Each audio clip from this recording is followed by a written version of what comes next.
Tem um tema no qual eu não vejo muito na mídia brasileira, também não vejo aparecer muito na mídia internacional, que é sobre o Ártico. É um tema que quase ninguém fala, mas as tensões estão aumentando na região e pode levar no futuro a uma guerra mundial. Olha aqui que bonito que é o Ártico. Quero ver aqui com vocês. Que lindinho que é. Vou deixar sem o áudio, porque para não dar direitos, problemas de direitos autorais, tudo isso. Deixa eu abrir aqui numa imagem maior, para ficar mais bonitinho da gente ver. Aqui, ó. Tal. Vamos ver aqui, ó. Pronto, ó. Acho que esse som não tem nenhum problema.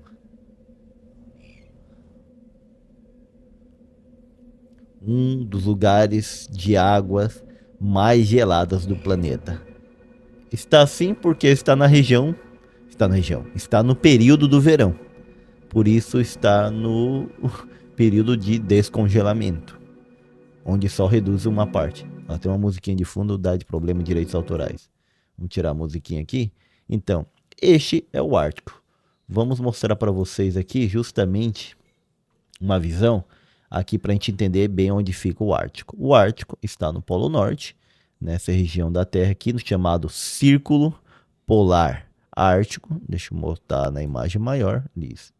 Aqui no Círculo Polar Ártico, e que vocês podem ver bem que a Rússia pega boa parte do Ártico, e aqui nós temos Finlândia, Suécia, não, aqui é Finlândia, Suécia e Noruega, mas a Suécia nem a Finlândia é banhada diretamente pelas águas do Ártico, mas está dentro do Círculo Polar Ártico, porém a Noruega sim. Do outro lado nós temos a Groenlândia, o Canadá e os Estados Unidos. Esse é o Estreito de Bering, aquele pequeno estreito de onde se acredita que vieram os primeiros seres humanos ao continente americano, no momento em que a Terra estava bem mais fria e por isso estava congelado esse estreito. Creio que a distância aqui entre eles é em torno mais ou menos de 40 quilômetros, que estava congelado, então passaram de um lado para o outro. Se a gente ver bem essa parte do Estreito de Bering, deixa eu colocar aqui, ó, Google Maps, Estreito de Bering. Vamos ver aqui, ó, detalhadamente, é porque eles têm umas ilhinhas. Umas ilhas pertencem à Rússia e outras ilhas pertencem aos Estados Unidos. Olha que interessante. Esse aqui é o Estreito de Bering, aqui é Estados Unidos e aqui é Rússia. Porém, a divisão não é aqui. A divisão é justamente nessas duas ilhas que faz a fronteira da Rússia com os Estados Unidos. Desse lado é a ilha de Hamatonov, a Big Diomed, aqui não sei direito como se diz esse nome, mas é Ilhas Diomedes, e aqui é as pequenas Ilhas Diomedes. Muito bem, essa parte aqui é Estados Unidos e essa parte é Rússia. Vamos ver aqui, ó. Coloquei, ó. O que aparece? Ah, não aparece para vocês o que aparece para mim aqui. Eu coloco aqui me aparece Ilha de Hatmanov, Chukotla, Rússia. Daí aparece o número ali que eu acredito que é o código postal. E do outro lado, se eu coloco aqui, aparece Geomods Menor, Alasca, e aparece o código postal Estados Unidos. Uma pena que isso aqui não aparece para vocês. Que triste. Mas aparece aqui se você botar no Google Maps, e essa é a diferença entre os dois.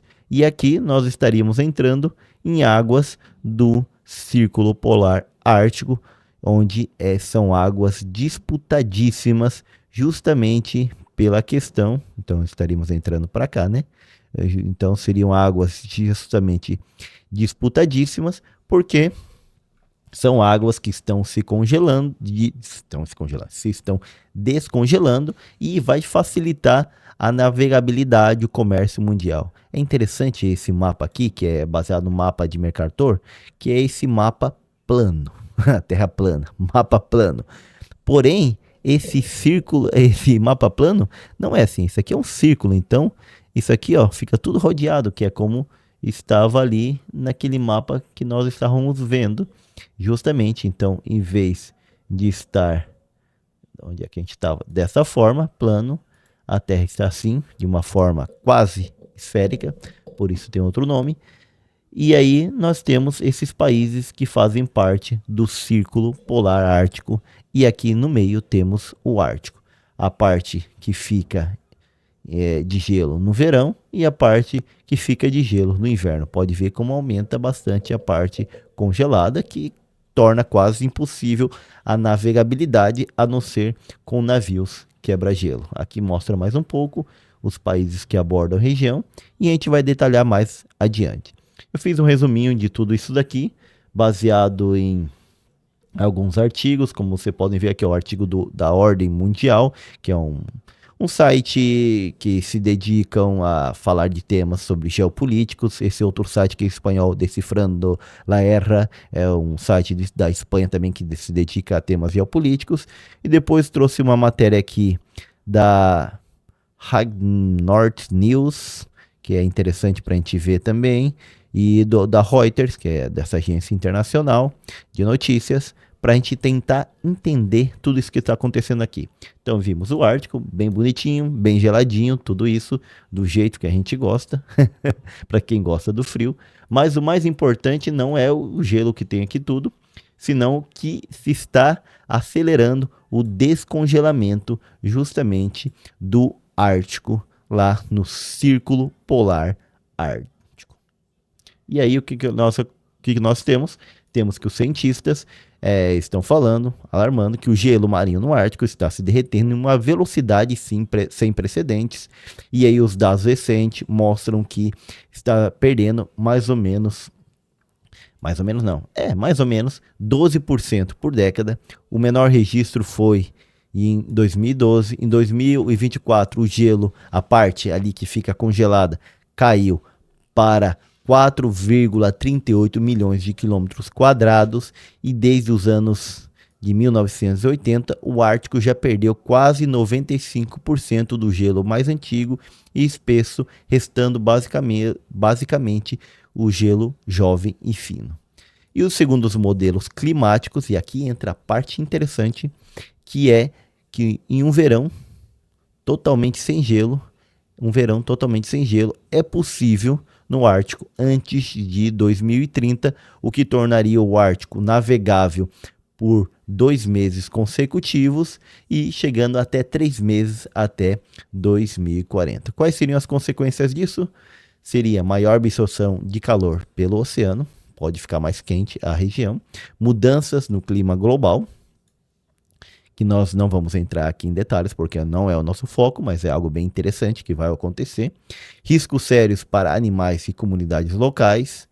Então aqui diz o importante, o recuo do gelo ártico acelera o aquecimento global por causa do efeito albedo, no caso ali o efeito estufa, com menos gelo, menos radiação solar, tá, beleza. Não vamos entrar nesses detalhes aqui, porque o nosso foco isso vai tornar o Ártico mais navegável.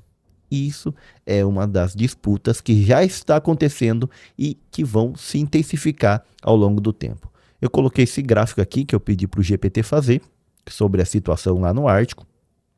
E olha o que ele fez. Ele colocou justamente que a partir ali quase no final da década de 70, ao início da década de 80, há um degelo muito acentuado no Ártico e que vai aumentando durante o período de verão e que praticamente vai chegar a quase total degelo de muitas regiões até 2030. E o inverno, aqui no inverno, vai ter degelo e o menor acentuamento. Interessante você entender que a parte do Ártico, como nós estávamos falando, essa parte aqui, é diferente do Antártico. Em que sentido? De que não tem uma camada de crosta terrestre que por cima tem gelo, como acontece na Antártida, a parte do Polo Sul que está mais perto de nós aqui. Não, aqui é somente gelo. Se descongela tudo, é simplesmente mar. E isso é a novidade da região, que com esse degelo fica muito mais transitável. Olha que interessante.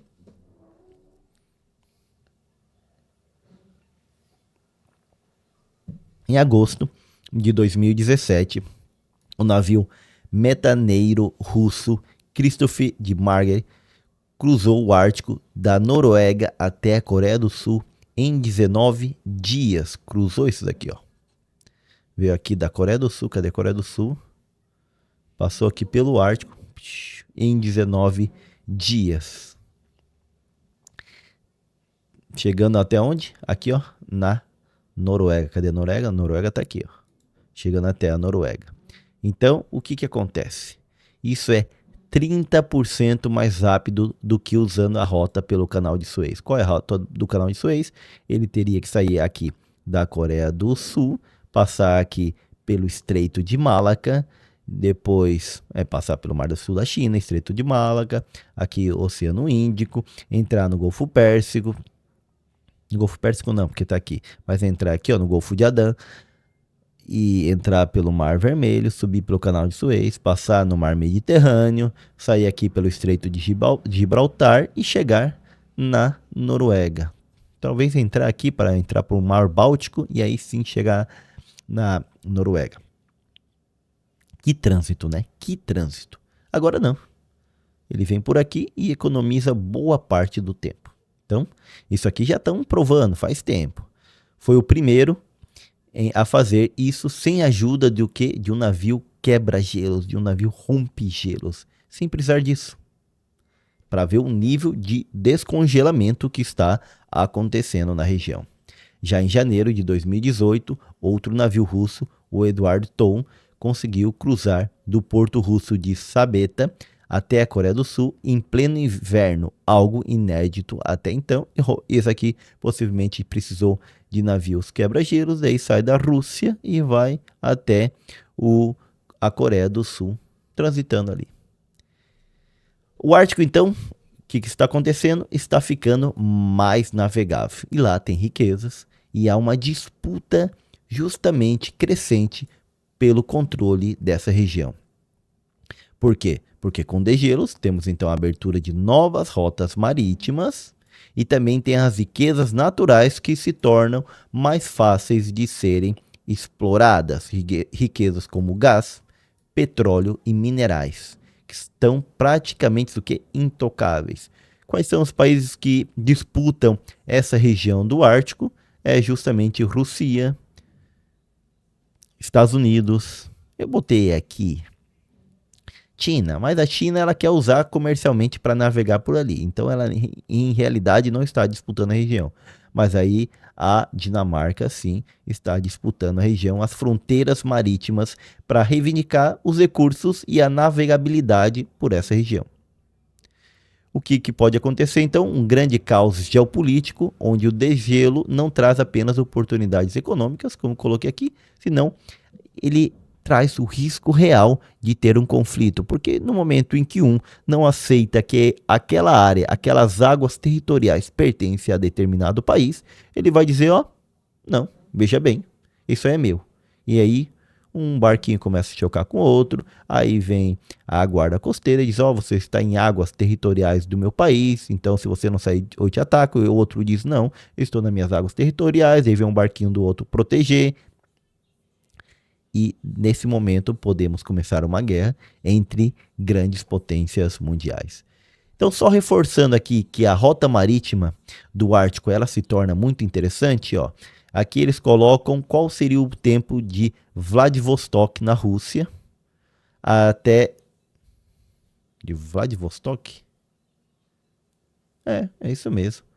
Qual seria o tempo de Vladivostok na Rússia até São Petersburgo na Rússia, utilizando as rotas atuais e a rota do Ártico. Lembrando, até mesmo as rotas atuais, que no caso aqui ela passa pelo mar aqui saindo de Vladivostok, ela passa pelo Mar do Sul da China, passa pelo Estreito de Malaca, passa pelo Oceano Índico, entra pelo Golfo de Adão, sobe pelo Mar Vermelho, passa o Mar Mediterrâneo, passa o Estreito de Gibraltar, aí entra aqui no Mar Báltico e chega até São Petersburgo.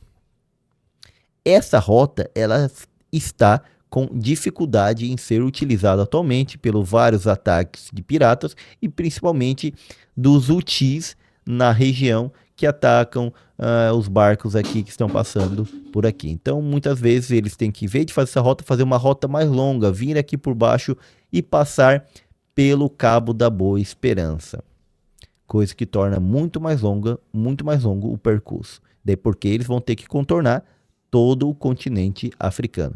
Já essa rota aqui é de 52 dias, utilizando o Estreito de Malaca e o Canal de Suez. Utilizando essa outra, não tem nem ideia de quanto tempo mais dura, mas pode ter certeza que vai dar uns 70 dias ou mais aqui. Já viajando pelo Ártico, passando aqui pelo Estreito de Bering e chegando até São Petersburgo, daria 31 dias. A mesma coisa utilizando aqui, ó, saindo de Tóquio, utilizando e chegando a Roterdã, utilizando a rota do Ártico e a rota pelo Canal de Suez. Diferença de que um leva 47 dias e o outro 29 dias. A mesma coisa saindo produtinho aqui da China, de Tailã, e chegando em Roterdã, em uma rota, a rota atual levaria 45 dias e a rota do Ártico 32 dias. Que diferença, viu? Que diferença. Então, meu, uma água aqui que tá triste a situação da garganta. Minha garganta aqui é terrível. Dá aula direto, fala muito, daí a garganta vai pro pau. Beleza. Então, há um grande interesse justamente nessas rotas do Ártico, porque facilita o comércio, faz tudo ficar muito mais rápido e mais perto de levar uma mercadoria de um lado para outro do mundo. E aí vários países querem controlar justamente essa rota. Vamos ver aqui então, o Ártico ele vai o quê? Ele se torna uma grande aposta estratégica. Estimativas indicam que a partir do verão de 2035, o Ártico estará praticamente totalmente descongelado, será um local de novas rotas marítimas, que como a gente viu ali, pode diminuir de 30% a 50% o período do percurso, e aqui estão os países que disputam a rota do Ártico. Vamos ver mais detalhadamente. Então, eu acho que vou diminuir que é melhor. Aqui nós temos de vermelho a Rússia, esse paísão conhecido aqui, e pode ver que praticamente é a Rússia o país. Se eu aumentar um, será que fica bom só?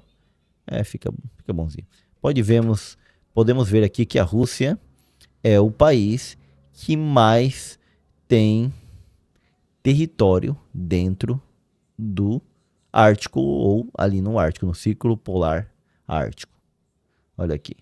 Essa rota aqui é justamente a rota Nordeste, que é a rota principal, é a mais utilizada e que praticamente mais pertence às águas territoriais russas e também às águas territoriais norueguesas. Como a gente pode ver aqui, ó, essa parte aqui em algum dia pertenceu à Finlândia, mas ela perdeu em uma guerra contra a Rússia e por isso praticamente a Finlândia nem a Suécia, apesar de fazerem parte do Círculo Polar Ártico, elas não são banhadas pelo oceano, pelas águas territoriais do Ártico. Elas são banhadas aqui pelas águas do Mar Báltico. Então, quem tem praticamente aqui águas territoriais no Ártico é justamente a Noruega. Porém, esse paizinho pequenininho aqui chamado Dinamarca, ele também disputa as regiões territoriais do Ártico, justamente porque tem Groenlândia, que podemos dizer assim, é uma colônia de Dinamarca, aqui no qual eles conseguem projetar o seu poder e o direito a ocupar parte do Ártico.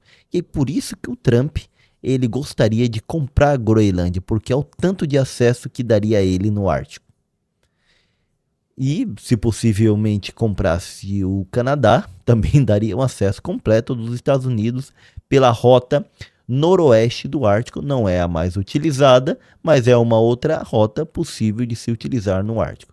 E como a riqueza está no meio disso daqui, olha como se sobrepõe as águas territoriais de um país sobre outro aqui no Ártico. E aí é onde entra a briga, porque quando os Estados Unidos diz esse é meu, a Rússia também diz isso é meu, a Dinamarca diz isso é meu, mas o problema principal aqui estaria entre a Rússia e os Estados Unidos, Porém, eu também diria que agora com o Canadá, já que o Canadá já não é tão aliado dos Estados Unidos, geraria um problema aqui pelas riquezas do Ártico.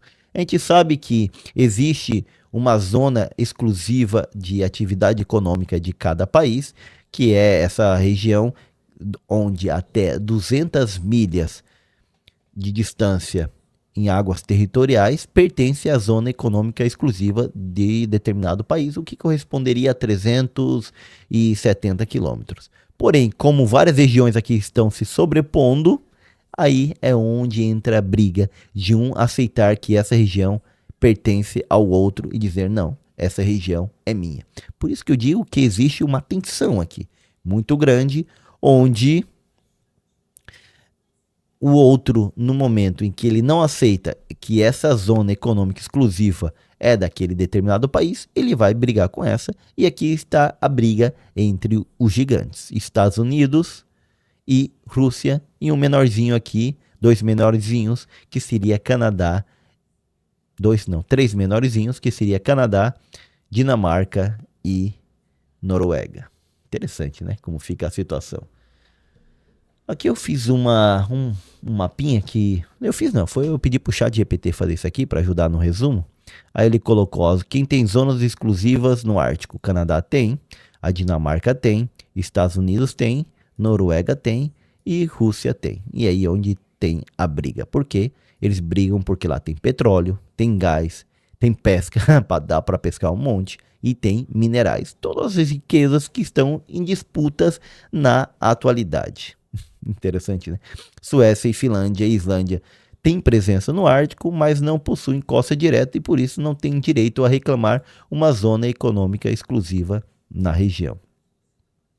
E aqui, ó, existe então uma corrida militar no Ártico, onde as potências querem marcar o seu território. E segundo essa matéria da Reuters, o país que está mais preparado nessa corrida é justamente a Rússia. E por isso eles criaram a matéria aqui, ó, artigo escuro. Aliados da OTAN acordam para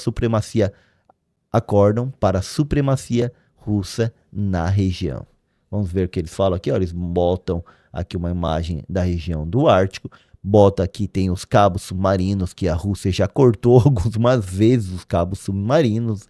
E aí eles botam aqui, ó, imagens, principais exercícios militares na região, que a Rússia vem fazendo vários exercícios militares na região.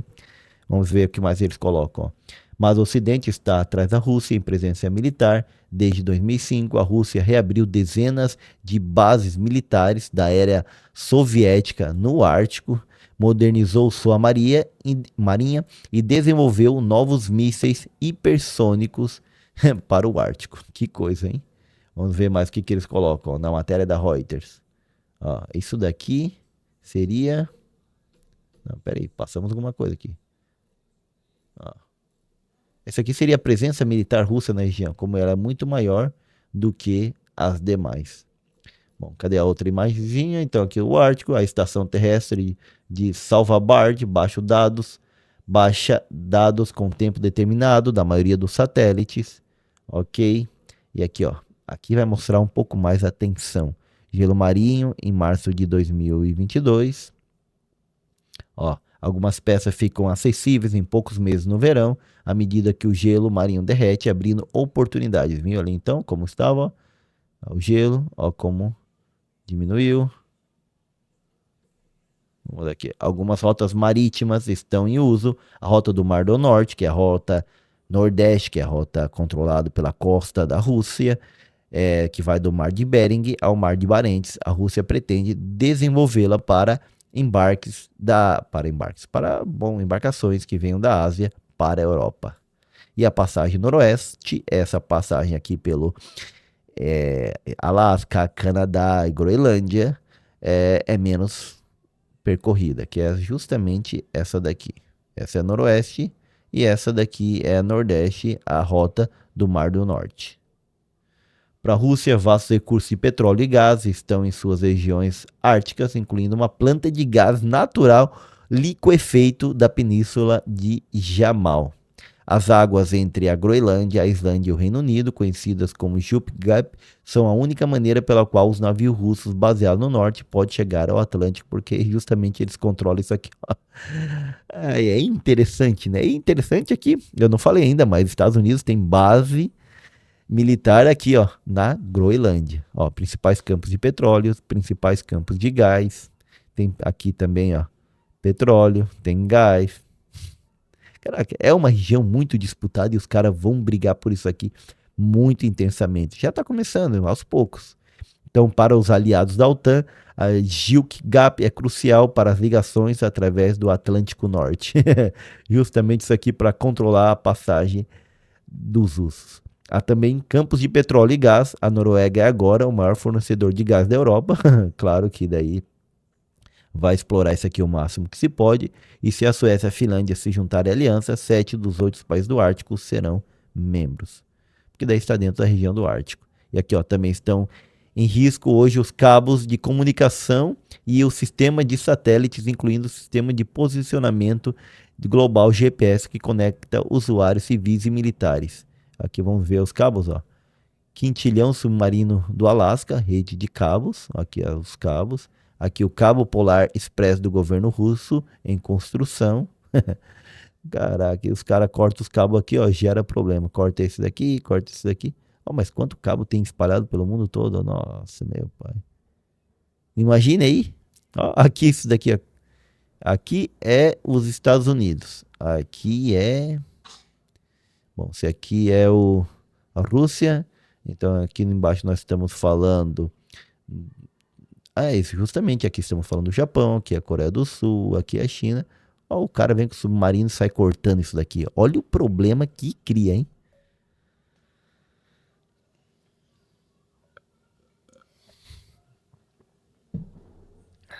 Bom, vimos a situação dos cabos, que era uma outra imagenzinha aqui. Essa daqui vem falando, a Rússia investiu pesadamente em portos, infraestrutura e embarcações para desenvolver e proteger a rota marítima do norte. No ano passado, modernizou a frota do norte, tornando o 5º distrito militar. E aqui seria a base naval. Ó. Aqui tem base naval russa, aqui e aqui. Caraca. Olha, a única base naval que a gente vai ter aqui é do Reino Unido, mas já não está no círculo polar ártico. E aqui a base naval seria da Noruega e aqui uma do Canadá. Então temos 2 bases navais da OTAN no Canadá e temos duas bases navais da OTAN no Ártico, enquanto temos 3. Vou deixar essa aqui de fora que não está bem ali, mas tá na saidinha.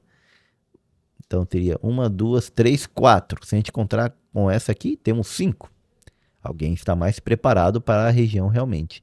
Uma série de novas e modernizadas pistas de pouso da era soviética ao longo da costa norte aumentou a capacidade da Rússia de operar no Ártico. Em março de 2021, 2 caças MiG-31 realizaram um voo de demonstração de Nagurskoye, sua base mais ao norte, até o Polo Norte e vice-versa. Eu estava analisando ali a região do Oriente Médio.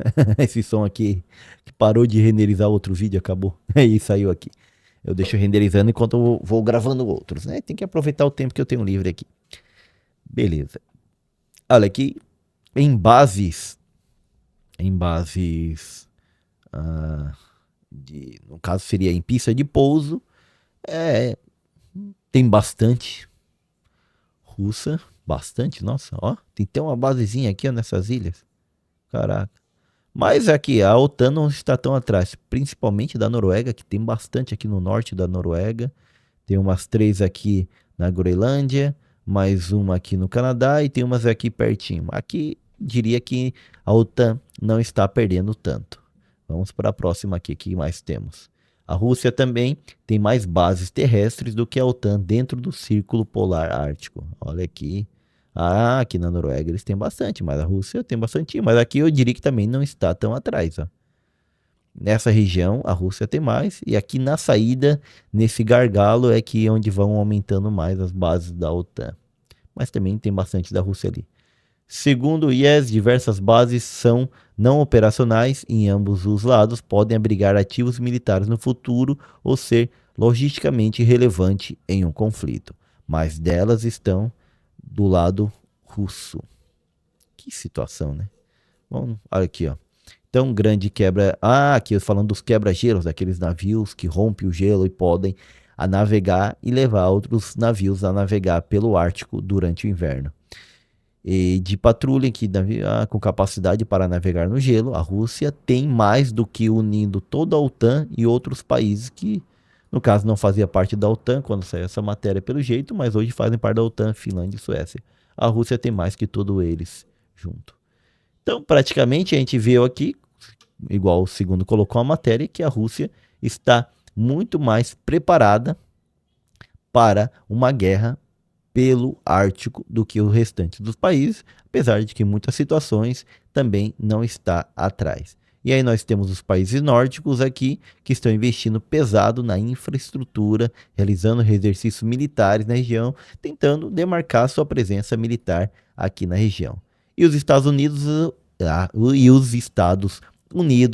estão reforçando realmente a sua base no Alasca e principalmente a base de Thule na Groenlândia.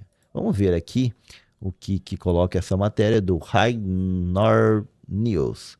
Então eles colocam aqui: Estados Unidos surpreende Dinamarca e Groenlândia com investimentos bilionários na base aérea de Thule. E essa base que vai ser tão importante que eu até coloquei aqui, ó, quem que foi até lá? O vice-presidente dos Estados Unidos da América. Vamos colocar aqui, ó, sonzinho, cadê? Olha, ele chegando com a esposa, tal, saudando as pessoas. Cara, para eles enviarem o vice-presidente, é que a base é realmente importante. Por isso o Trump gostaria de comprar essa base aqui dos dinamarqueses que não estão muito dispostos a vender. Não sei porque que não está saindo o som disso aqui, era para sair. Bom, é só o som de avião, né?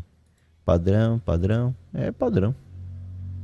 Não sei. Mas vocês estão vendo aí que é o importante. Aí depois ele vai dar um discurso aqui lá para as tropas dentro da base. Hey guys, how we doing? Please, at ease. At ease. Good Lord, sit down and eat. Sit down and eat. Don't Groenlândia, base. let the vice president stop you guys from getting your chow here. How we doing? It's cold as shit here. Nobody told me. Well, thank you all for everything. Lembrando que ele foi um soldado, combateu, se não me equivoco, no Iraque, tudo isso, conhece esse mundo militar muito bem. E aí tem esse contato muito direto com eles. Agora o detalhe aqui, nada a ver, né? Mas tá vendo aqui a esposa dele? A esposa dele é de origem indiana. Aí é onde entra as complexidades do governo Trump e dos republicanos, que ao mesmo tempo que caçam, estão buscando os imigrantes, tirando muitos imigrantes, e tirando até o direito à cidadania por nascimento e outras coisas mais. Aqui do lado nós temos a esposa que é de origem indiana. Eu vou até deixar um vídeo que eu falei sobre isso daqui, sobre essa tentativa de tirar a cidadania de mesmo quem nasceu nos Estados Unidos por cometer alguns atos que eles consideram ilegais. Vou deixar aqui, mas isso aqui só foi uma digressão para falar disso. O importante aqui do nosso tema é que ele está na base militar de Groenlândia. As you all know, it's a big issue, and it's only going to get bigger over the coming decades. So, thanks for doing what you do. Hey guys, how's it going? Good. So, hey guys, how we doing? Oh, yes. Eat.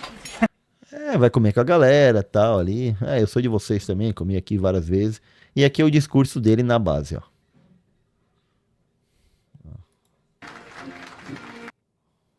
Com musiquinha vai desmonetizar. Vamos lá, discurso. United States of America, even though you are very, very far from home. I met some Texans and some Floridians today. A good job at keeping Greenland. Well, I don't want to get too specific, but yes, we know that the Chinese are. É isso aí, temos a China, tá, com um problema específico, então, beleza, isso daí.